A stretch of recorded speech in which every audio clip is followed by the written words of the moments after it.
The Libyan revolution began in October 2011 in Benghazi. The revolt soon spread to other cities, leading to clashes between security forces and the opposition.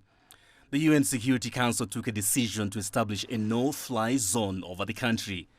Airstrikes to protect civilians were launched under NATO's command. Muammar Gaddafi was forced to go into hiding after rebels overwhelmed the capital, Tripoli. On 20th October 2011, Gaddafi was captured and killed when the opposition took control over Sirte. In 2013, a blockade on oil exports was undertaken by the Petroleum Facilities Guard militia. In 2014, a civil war began with Khalifa Haftar, leader of the self-styled Libyan National Army, launching a military operation against extremist groups in Benghazi. In 2015, the warring parties in the east and west declared a fractional ceasefire brokered by the UN. A year later, the UN announced the establishment of an interim government, which was rejected by both the western and eastern parties. Soon, a new UN-backed government of national accord was formed. But despite the formation of the UN-backed government, Khalifa Haftar took control of key oil terminals in the country's east. In 2018, Khalifa Haftar's raids in the east continued, with the LNA leader taking control of Derna city, located in the country's east. Between 2019 and 2020, Khalifa Haftar started attacking the UN-backed government of national accord. That attempt to take control of the Libyan capital and government failed when Haftar's forces were driven out of Tarhuna, close to the capital Tripoli, in 2020. In 2021, a scheduled presidential election was postponed due to a lack of constitutional basis. There were controversies surrounding the candidacy of Saif al-Islam Gadaffi and Khalifa Haftar. The country is currently under the leadership of an interim Prime Minister, Abdul Hamid al-Dbeiba. Dbeiba is leading Libya under the internationally and UN-recognized government of national unity in Tripoli. The UN and international community continue to push for dialogue aimed at stabilizing the political scene. The efforts are expected to lead to the formation of a new unified government representing all Libyans. Daniel Arap Moy, CGTN, Nairobi, Kenya. We're now joined by Mustafa Faturi, a political analyst and media expert from Libya, for further discussion on this. Thank you, Mr. Faturi, for joining us. It's been 13 years since the fall of Muammar Gaddafi, but nothing appears to have changed in Libya. What is the problem, and why has Libya been unable to move on? Well, thank you for having me, first of all. Pleasure to be again on CGTN TV. In fact, in the country, everything has changed in Libya over the last 13 years, but unfortunately, it changed to the worst. So the economic situation is very bad for almost the majority of Libyans, everybody, except for the lucky few, if you like. The security situation have also deteriorated, and especially in the western part of the country. Most of the areas are dominated by militias, even inside the capital where I am now. And the social coherence of the Libyan society that we used to live with and have taken for granted before 2011 has actually almost disappeared. So the sense of solidarity, the sense of people helping each other in the usual ways we are brought up to practice throughout our lives since childhood has almost gone. And the entire society seems to have shifted to whereby everybody just cares about him or her well-being, regardless of what's happening to the rest of the community or even his neighbors. So the change is very fast and very major, touching every aspect of life in the country, but unfortunately changed for the worse, not for the good.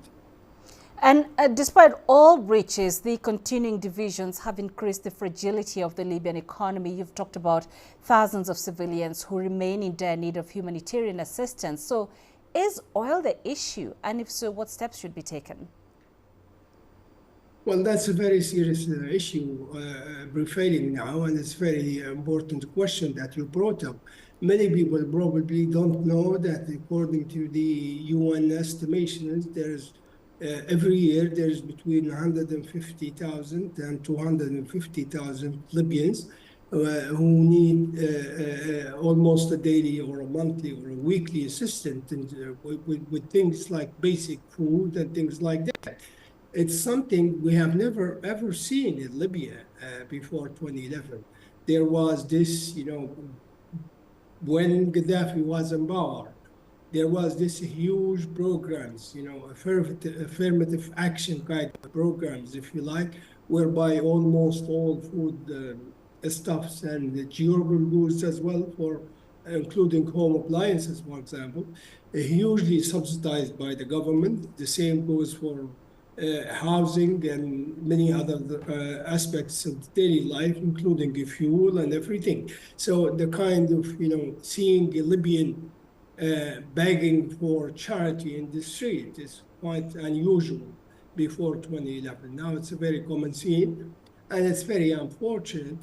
At the same time, the country is one of the richest in terms of oil and gas production in Africa, and it has the third largest reserves. Yet we have this problem simply because of the high levels of corruption, embezzlement, waste of public money, and division of the political division that results in the waste of a lot of money between the Eastern-based government, which is not recognized by anybody, as your report described, and the Western Tripoli-based government, Mr. Abdulhamid al-Baby, which is very corrupt, very extremely corrupt government based in Tripoli. Well, you've talked about political divisions, and we've witnessed various attempts to address those divisions, but those, efforts have done little to help bring about elections and national reconciliation in the country. What actions or alternative strategies are required, and who should be responsible for this?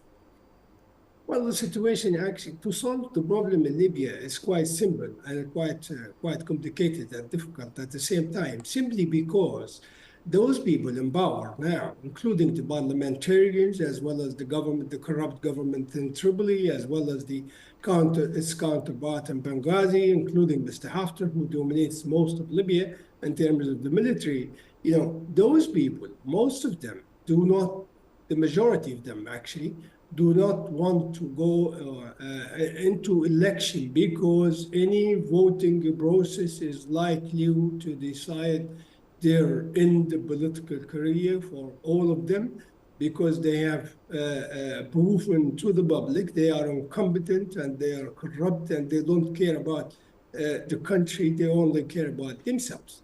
And because of this, everybody wants to protect the privileges and the finances they are enjoying at the moment. So they do everything possible in their capacity to make it almost impossible to go to election. And the last time there was serious attempt at election, 2021, was halted for a simple reason that Saif al-Islam al-Gadaffi, who was the son of the late leader, Muammar Gaddafi, was in the ballot box by the courts. The courts allowed him to nominate himself, and he did. Then he was very popular. Had we had election at that time, we would have Saif as a president by this time. But of course, that's not something the majority of the politicians in the country really want to see. Neither the West, who invaded Libya in 2011 under the NATO umbrella, disguised that to protect civilians, want us to see another Gaddafi back in power, despite the fact that Saif al-Islam enjoys the majority of support of the Libyan public. Wow. So having said that, what will it take for Libya to achieve stability, or how can the international community support the country's political transition? Well, from day one, nobody really cared about what will happen to Libya when they launched the invasion of the country under the NATO umbrella back in March 2011. Actually, what they cared about, and this is This is something we have proved later, in later years, through documents leaked and published by former politicians, either in Europe or in the United States, including former Secretary of State Hillary Clinton.